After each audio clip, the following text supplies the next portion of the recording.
For the first time in centuries, the center of global power is shifting. And it's not just between America and China. Today, the world fears the rise of a new giant, India, and the truth is, no one can stop it. Now, when I say that, I don't mean fear in the sense of hostility. I mean respect. I mean recognition. I mean awareness that something big is happening.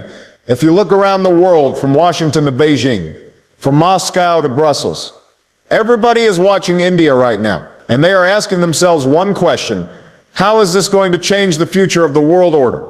India today is already the 5th largest economy on earth. Not long ago, it was behind Britain, the very country that once ruled over it. But now India has moved ahead, and if growth continues at the current pace, if India can sustain 6 to 7% GDP growth year after year, by 2030 it is expected to become the 3rd largest economy, behind only the United States and China. That is an extraordinary achievement for a nation that was once considered a poor developing country. And let's talk about what is driving this transformation. India's IT and service sector has become the brain of the digital world. When you pick up your phone, when a company in America or Europe needs software, there is a good chance that somebody in Bengaluru, or Hyderabad or Pune is behind that code. Giants like Infosys, Wipro, and Tata Consultancy are leading the way. At the same time, manufacturing is beginning to shift. As costs rise in China, as global companies worry about over-reliance on Beijing, they are looking toward India. Apple is already moving part of its iPhone production to India. Tesla is negotiating to set up a factory. That is not just economics, that is geopolitics. And let's not forget the startups.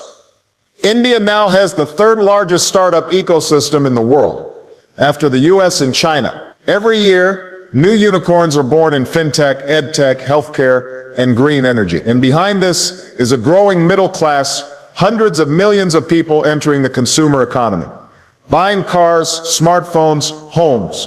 Global companies cannot ignore that kind of market. Now, numbers are important, but the real story of India is not just in its GDP, it's in its people. India today is the most populous country on earth, with more than 1.43 billion citizens. But here is the real difference. The median age is just 28 years old. Compare that to China or the United States, where the average age is around 38. In Europe, it's even older. That means while the rest of the world is getting old, India is still young. And that youth is not just in numbers, it's in skills. Every year, India produces more than 1.5 million engineers, doctors, scientists, innovators. By 2030, 1 out of every 4 new workers in the global economy will come from India. Think about that for a moment. A quarter of the world's new workforce from one country. This manpower is also reflected in defense. India has more than 1.4 million active soldiers. It is the 2nd largest standing army in the world. It has nuclear weapons, it has a growing navy that is projecting power into the Indian Ocean. And it has a space program that has landed near the South Pole of the moon, something only a handful of nations have achieved. But let me remind you, power alone doesn't shape the future. Leadership does. Throughout my own journey, I've learned that nations rise and fall not just because of their numbers or their weapons or even their money, but because of the vision of their leaders and the integrity of their people. That is why I put together a book called The Leadership Blueprint. It's not just for presidents or prime ministers. It's for teachers, entrepreneurs, community leaders, anyone who wants to learn how to build vision, communicate with impact, and lead with integrity. Whether you're in Delhi, Washington, or Nairobi, leadership is the one force that can truly change your destiny. Now, let's talk about diplomacy, because this is where India has surprised the world. When you look at India's foreign policy, it doesn't simply align with one bloc. Instead, it balances with the United States. India is a strategic partner.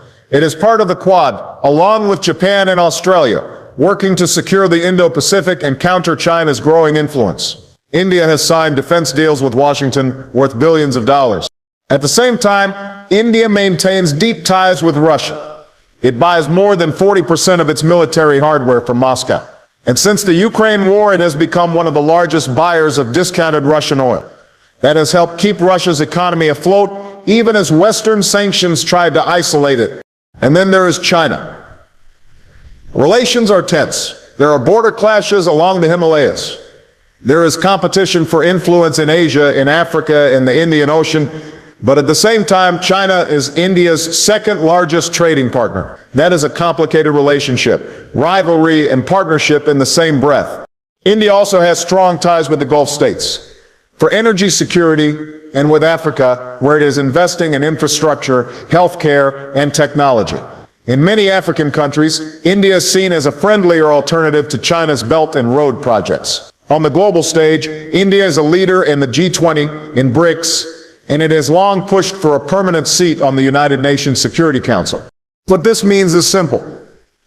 India has shown it can talk to Washington, Moscow, and Beijing all in the same week. It can balance competing interests without becoming anyone's puppet.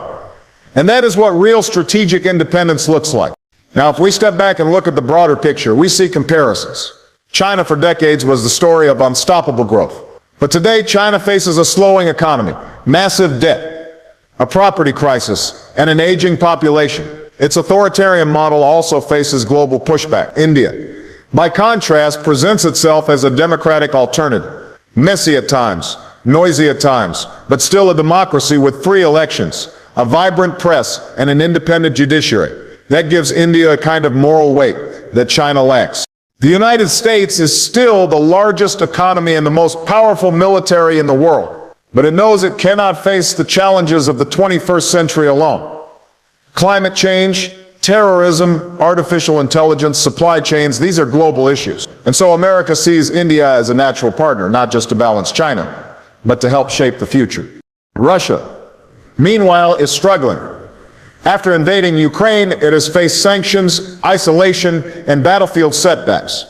And yet, it leans on India as a customer, a friend who will still take its oil, still buy its weapons. That gives India leverage. Africa and the Middle East are also in this equation. Both regions are rich in resources and young populations. Both are becoming battlegrounds of influence between China and India.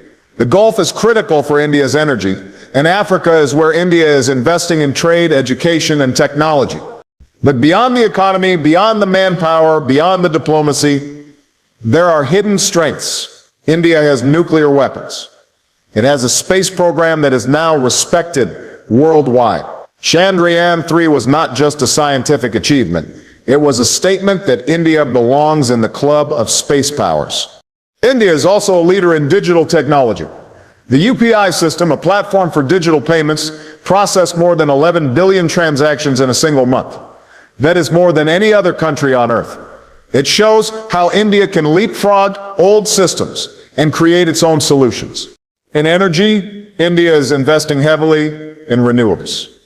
It has a target of reaching 450 gigawatts of renewable capacity by 2030. It is one of the biggest investors in solar and wind power. That matters in a world fighting climate change. And then there is soft power. Bollywood films, watched across the globe, yoga practiced in homes from Los Angeles to Tokyo, an Indian diaspora of more than 18 million people, who are not only citizens of other nations, but also leaders, CEOs of Microsoft, Google, IBM, and so many others. So why does the world fear India's rise? It's not fear in the sense of war. It's the recognition that India is not going to follow anyone else's script. The West worries about losing dominance. China worries about a democratic rival rising right next door.